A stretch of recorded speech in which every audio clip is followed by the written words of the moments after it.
This podcast brought to you by Media Corp Radio. For more, visit podcast.sg. Lush speaks. Lush speaks. Lush speaks. Hi, I'm Paula from Channel V Thailand and Amazing Race Asia 2. You're a Channel V VJ. Yeah. And you're also currently being seen on the Amazing Race Asia Season Yep. 2. So the question I have is, what are you doing here in Singapore? Shouldn't you be out racing the world? I have been around the world, but now I'm still continuing my race. So I'm in and out. I've been all over lately. I'm still traveling, still in it. I haven't been anywhere for longer than 3 days. Mm-hmm. So it's my own personal amazing race right now. And I'm here to visit these guys.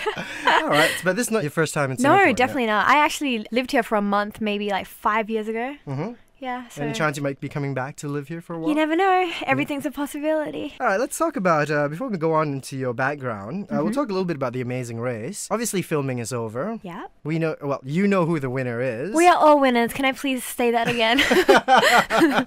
Okay, so any way we can weasel the information out of you? Maybe if you pay me $6 million, because I'm on a $5 million contract, so if I could have a little bit extra as well. And Oh, $6 million. Yeah. Well, I got $350. okay, Did well, you do layaway? no, sorry, not this time. Okay, so how was the experience though? The experience was pretty much amazing. It was amazing. The Okay. most amazing experience I've ever been on. And you got to visit how many countries? All in total, there was 15 cities, 12 countries. However many I got to visit, you'll just have to wait and see. Okay, and the countries that you get to go, are these countries that you're familiar with? You've been there before? Or? Some of them I haven't. Some of them, like, this time we actually, I'm gonna stop now. Okay. I'm just like, okay, which one have we aired? We have not aired that one yet. Okay.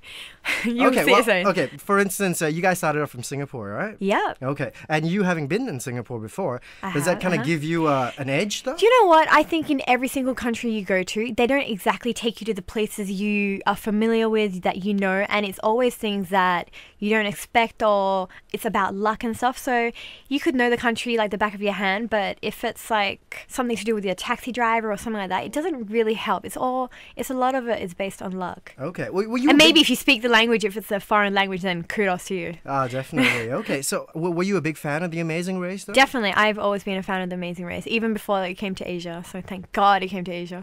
Okay. And you got together with a partner, one of your friends, Natasha. Yeah, right? Natasha. How did you guys kind of decide that you wanted to be part of the Amazing Race? If I ever did The Amazing Race, I would have to say it would always have to be Natasha. So she was actually living with me in Bangkok when they were airing season 1, and we were watching it together. We're like, oh my God, we still have to enter when that comes back on. And less than 1 month later, auditions started, and we're in. All right. Yeah, Okay, so everything happened pretty fast. It was just one of those things like, I'm going to do that, I want to do that, and you're doing it. Okay, so you're a big fan of the Amazing Race. That's Yeah. kind of how you decided you wanted to be part of the Asian edition. Mm-hmm. Is there a lot of difference between the Asian edition and the US version? A lot of people were saying season 2 and the States version is pretty much the same thing. We do similar tasks. Like, it's not like as though it's easier or anything. I don't think there's a difference. Okay, so it was still quite a challenge for you then. Definitely a challenge. And stuff that was unfamiliar to you as well. Yeah, definitely. I understand some of the penalties for coming in last are also a bit different. Yeah, this year we've had the taking away the money, which you guys are probably used to, and we've actually got a new one. I'm not sure if they've had the Asian one before. The 30-minute penalty. If you don't come first, then you have a 30-minute penalty once you land on the mat. Okay, give us some of the juice that happened behind the scenes that we didn't Juice? get to see. Yeah. Wow, there's a lot of juice. We're always looking for gossip, you know. I mean, because we watch the show, and obviously we kind of come up with our favorites, based on what we see and all that. What have you liked? What have we liked? Well, to be honest, every time the couples start to quarrel with each other, and then we go, oh wow, they're not really nice people at all. I wonder how the rest of the contestants like them. I mean, do you think that the portrayal that we see on TV is accurate though? I think it's pretty accurate, Yeah? definitely. So you actually got to meet these other people, and they're really kind of how we see them on TV? Pretty much how you see them, but you know what? That is them under pressure also, and them also being a couple and stuff like that. In real life, they're lovely people. They're really nice. But I mean, they do quarrel, but I guess being on with the camera in your face, no sleep, little food, in a foreign country, lost, together, they probably fight more. But I mean, there's still, everyone's really nice. I mean, how you see them is how they are, but there's also more aspects to them. You know, that's race mode. Race mode and your personal life is different. Yeah, part of the reason I guess the Amazing Race is so big is aside from the fact that you know, you really have to test your wits, you know, and there's a lot of skill, but also test your friendship as well. You know, people who you've known all your life, family members get involved, maybe partners as well. Did it test your friendship with Natasha? With Natasha, no. I'm very, very happy. I was actually quite worried about that going on the race, but you know what? I was pretty confident because we're very strong people. Like if we have a problem, we talk about it. And yeah, so I'm pretty sure. Yeah, but having a camera stuck in your face. I'm used to it. I'm fine with the camera thing. I was a bit worried about that, but she was fine. She pulled through. She just like put the cap on, look at Paula, get the camera to go to somewhere else. Is there a timeout though? Like for instance, you know, once you land on the pit stop, you have a 12-hour No, but break. during the race itself, you know, I mean, if there are times where, you know, I really need to talk to my partner and I don't want the camera around. Sometimes I do have those moments. Can you just go time out and then they switch away? No, definitely not.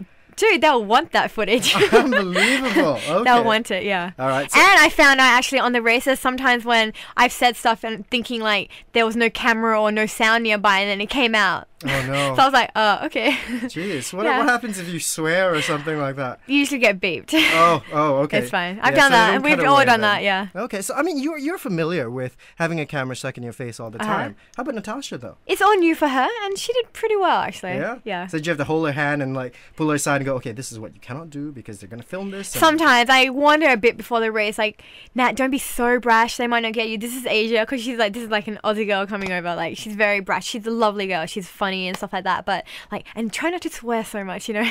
It's Asia, you know.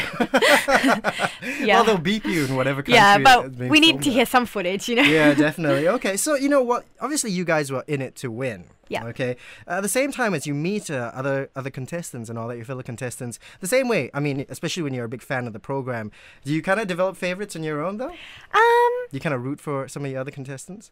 We do. Once we're on the mat, we'll turn around, like, start rooting for, you know, the people behind us, like, who we want and stuff like that. But can I just say honestly about this race, like, usually when you watch the race, as soon as you see the lineup, you'll see, like, the token teams that, you know, like, might be a bit weaker and teams that are stronger. The thing about Amazing Race Asia Season 2, I find, is that every single person is so able to win it. There's no token, like, weak team or anything like that. So that's why I think this time round it's a very competitive season, and I guess we all became really good friends from it. We all like root each other. We're all like pretty good about it. Yeah, so you made a lot of good friends. Yeah, definitely. That was one of the best things on this race. I made some of the greatest friends, and I'm still hanging out with them all the time.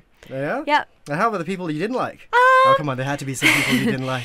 I wouldn't say I didn't like, but just during race mode, I didn't appreciate their race mode. But you know what? At the end of the day, it was a game, and now it's over, and we're all friends. Yeah. Would you say that the person in race mode is really who you are under pressure, or maybe a completely different person at all? It is probably one side to you, an aspect of like one side of you, I guess. So you wouldn't say the true person comes out during the race, though? Maybe, but you know what? Bygones be bygones. It was just a race. It's all good. How did you get involved with the Amazing Race, though? Were you Auditions. Picked? Were you picked? Yeah. So did someone call you and go, hey, No, definitely not. That's a lot of people ask that. A lot of people, especially in Thailand, they're like, oh, I thought they asked you to be on. I was like, no, I entered. It's that's definitely one of those things I personally wanted to do. So Natasha was actually the one that saw that on the internet that they're looking for auditions. So she helped. Like, she did it. I was pretty much working till the last day we left for the race. So our like audition video was pretty much just filming us, and then I gave it to Nat and she went and did it and sent it away. And yeah, then like a little while back I heard that we got it. I was like, whoa. Yeah. And of course you got into this obviously thinking you were going to win, knowing that you were feeling that you were confident that you were going to win. Okay. And at the end of the day, what is more important, the prize money or the experience at the end of the day? I reckon the experience.